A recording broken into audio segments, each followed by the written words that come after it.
se pena leble di nangi dama kunci sina loi drifao leble di nangi dama kunci sina loi drifao lalu telesi ibani gi pantung yau na ba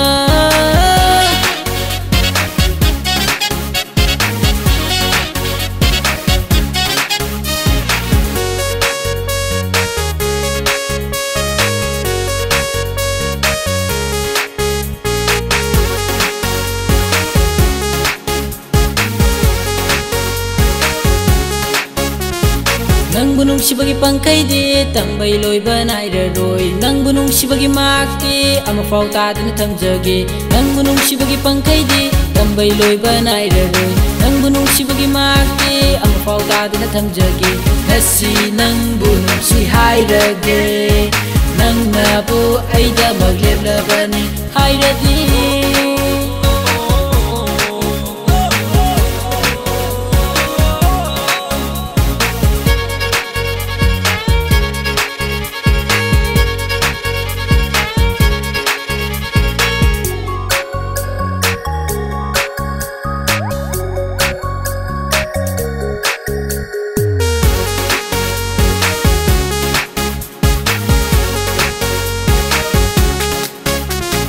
Atu palam na dukan agi mi deng tahan ning de atu palam na dukan agi mi deng tahan ning de khama jaw bai gi nung si bada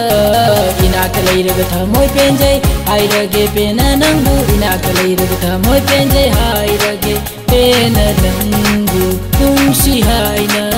aduna